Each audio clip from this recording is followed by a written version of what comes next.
Hello, welcome to Yoga for the Creative Soul book club gathering. Today we are moving on to part two. Part two, accessing the creative soul. And we'll talk a bit today about that, just that, accessing the creative soul, and then dive into the first of 5 paths tomorrow, or next week.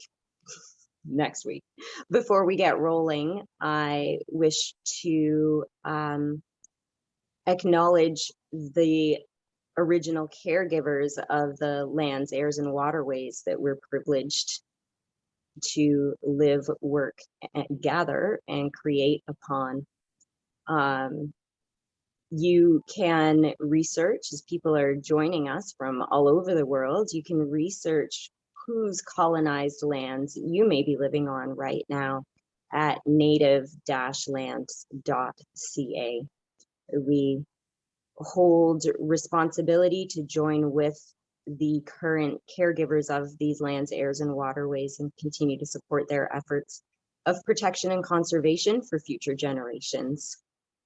Also, as we're proceeding here, looking at yoga as a tool for our personal growth, our trauma recovery, and living into more of who we truly are, we're honored to be privy to this tradition that comes from 5,000 years or more of realization in India.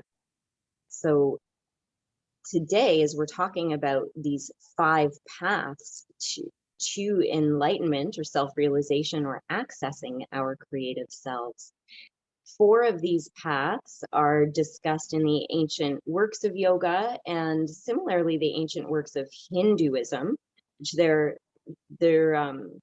sisters, they grew up together, they overlap sometimes.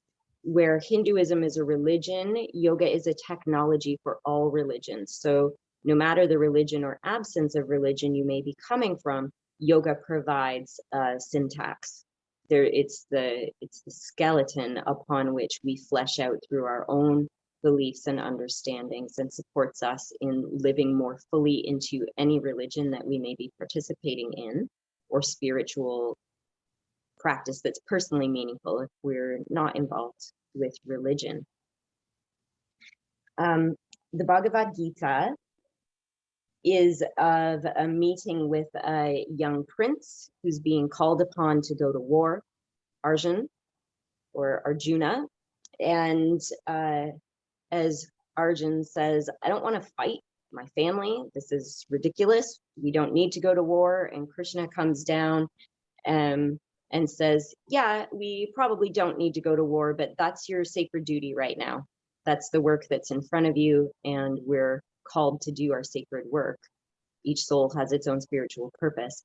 And then Krishna carries forth to describe the various paths where we can live into our true spiritual purpose. Each of us with our own unique soul has a unique path to understanding. So as you hear me talk about these paths today, and as we carry through part 2 of the book, exploring these paths, you will notice to varying degrees, these will connect with you.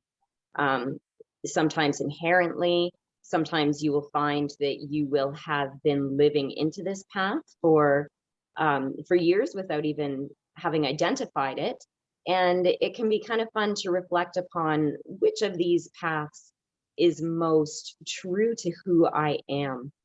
So as I'm talking right now about a true self and pathways to access a true self, a creative self, I'm going to ask that you pause for a moment and settle into your breath and body and simply become intentional about connecting to the you that you are, connecting to that true, creative, pervasive soul self.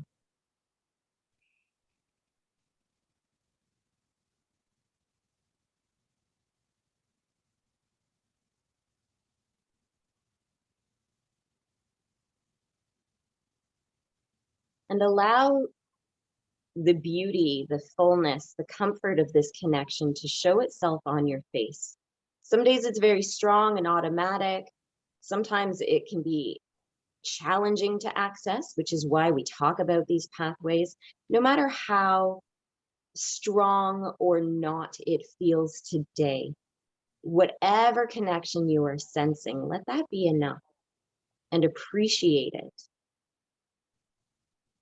And as that appreciation shows on your face in softening eyes and clearing brow, in upturned lips and unhinged jaw,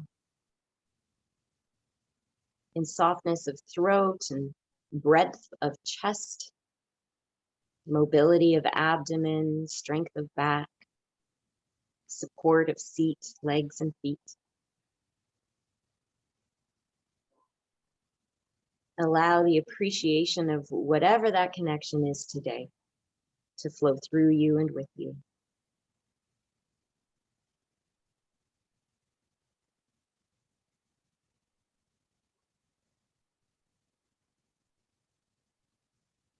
And when we practice something like this, the Yoga Sutras in chapter 2 teach us about committing on a regular basis to conscious breath and energy, to choosing where our senses go, to treating the body with respect and minding our state of mind. As we take time for these practices on a regular basis, in modern science, we know that our neurochemistry and the size and the shape of the brain changes. In ancient wisdom, we're taught that we change states and awareness more and more completely through the meditative state into varying layers of samadhi or enlightenment. It's just as that meditative state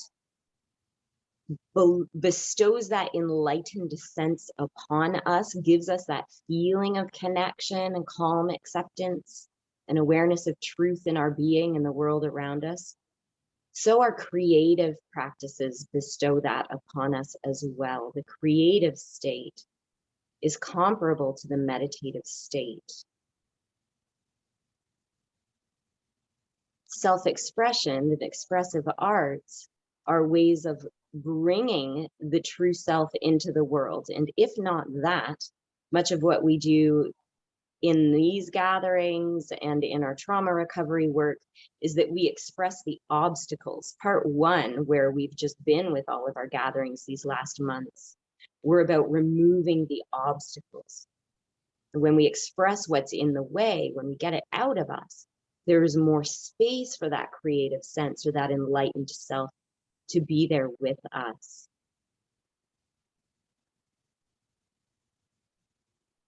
So we're feeling this as a chance to live in the enthusiasm of the true self, staying in prudent action, doing what's best, feeling supported by the universe, feeling mobilized, feeling inspired. And when we're not sure what or how to do that, well, maintaining a regular practice is very important. And as we'll be exploring, there are 5 pathways to this as well. So the first path we'll be covering through chapter 6 is the path of karma yoga. So karma, we'll talk about this more next week, but means action, also the fruits of action. We aim for neutral karma. We're living with purpose. So in the action, it's purposeful action, dharma-filled action, spiritual action. It is the action of our work in the world. It is the action of service to our own soul's recovery and enlightenment journey. And through us, the souls with whom we are connected in whatever ways. So it's not selfish, small s self ego attachment, but it is selfish, capital S self, where the soul beams through us, shines out of us, and changes the world through our own enlightened creative state, through our own acceptance, prudence, enthusiasm, boundaries. In chapter 7, we'll talk about, I know it's a funny word, if you can see the slide there, Jnana. It's pronounced Gyana, and you will see it sometimes spelled that way, spelled phonetically, Gyan, and that's fine. You know, both are absolutely fine. This is the path of the intellect, of the scientific mind, of one who studies and wants to understand. We'll often talk here about the layers of the person, the koshas, how we exist in body and energy, and a monkey mind, and a discerning witness self, and the most subtle, the spirit. So these are koshas, right? Sheaths or layers of being. And that witness self, that wise observer self, is the Gyana Maya kosha. So Gyana, information, intellect, Vijnana, realized wisdom. So just want to make that connection for you as we're thinking about that path of the intellect. It's realized intellect, or at least working towards the Vijnan, the realization of the wisdom. Chapter 8, we'll play with Raja Yoga, and this path is typically associated with those yoga sutras. The Raja translates as royal. So the royal path is following the study of the sutras, learning about the state of mind, doing daily practices, living free from harm while cultivating health, and moving into more and more subtle, more and more discerning layers of reality through samadhi, right? Realized subtlety, realized unitive consciousness, yoga. So it's systematic, it's a path of meditation, it is taught to us via the Yoga Sutras. Chapter 9, Bhakti. This is the path of the heart. This is the path of devotion. Emotional people, so we might think in astrology of the water signs doing very well with a bhakti path because it gives containment for those big feelings. So we might think of pouring those intense feelings into the emotion of inspiration, devotion, enlightenment. And in feeling the love of the universe, feeling the magic of nature, those heart-centered folks have a place to softly land, working with the emotions as a tool for enlightenment, rather than swimming upstream as if the emotions were something that were an obstacle.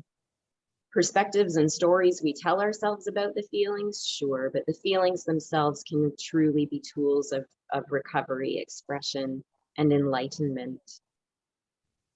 And contentiously, we talk about Tantra as being the fifth path. There's an argument for fitting Tantra into some of the other paths that you have just heard about. Tantra isn't spoken of in, for example, the Bhagavad-Gita as one of the paths. In the Western world, it makes sense because we are very much involved in what society requires of us to the detriment of our bodies and energy. So Tantra is the path of sensing the mind-body health and living in accordance with the intelligence of energy. Holding ourselves appropriate to enlightenment rather than being swept up in the world. Holding ourselves appropriate to enlightenment by using the mind-body energy as a tool to self-understanding. So each of these paths, we are going to spend several weeks exploring. As I mentioned, to varying degrees, each of us is following these paths already. Very few people are exclusively slotted into just one of these types, just one of these approaches to enlightenment. Most of us are at least a little bit operating with every single one of these. So for our expressive practice today, I ask that you grab your paper or your other expressive modality and in some way depict yourself in relation to these paths. So you might draw yourself on the center of the page with these paths extending away from you. You might draw yourself on a path that is decorated with symbols of each of these paths. You may depict 5 versions of yourself through the music you create or the way that you dance or a dialogue that you write. There are as many ways to express this as there are people expressing it, but in some way now, give yourself a chance to depict yourself in relation to each of these 5 paths. And I shall play along with you, although I have to step out to get my artistic implements. And we'll take 5 or 6 minutes for this now. If you're watching the recording, you're welcome to pause it and spend as much time as you wish depicting yourself and these 5 paths.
Okay. If you are continuing to create, please proceed. Those of you who've been to live gatherings before know that we take a little bit of time to check in with each other at the beginning, offer support, resonance, and at the end we share our expressive work. So before I stop the recording, I'll show mine just as an example. A song kind of started to come to mind for me as well, but that's, isn't that the thing that once we start creating and the door is open, more inspiration comes, similar to your daily yoga practice. The more we practice, the more we want to practice, and the more it ripples into our everyday lives. So I did a little me with me, and my bhakti me just has the heart, and of course, our heart's in our whole body. The chakras are holographic, but whatever, it's just one expressive piece. I can't get all of yoga into it, but my heart, my love's radiating out into the world. So it starts in me, the divine in me, and then out it goes. All the purple are sort of like the cosmos, planets and nebulae and all kinds of things representing the tantra. The karma yoga, my action is rooted is metaphorically rooted in spirit, and like a tree coming all the way through me and blossoming up into the heavens. And Raja Yoga, the Eightfold Path, I just depicted at the Hora point, that low belly, as a sacred symbol of a dot within a circle. Is that 5? Tantra, Bhakti, Raja. Oh, Gyan. Well, I was going to draw a professor hat on myself, so I didn't make it that far. I ran out of time. But a professor hat for the wisdom, the intellect path. So I encourage you to post your depictions, sing your songs, play your musical instruments, videos of your dances, photos of your drawings or collages, and let's keep inspiring each other as we gain more personal growth, more trauma recovery, more enlightenment through yoga and expressive arts. Thank you so much for joining us today or watching the video. All the best.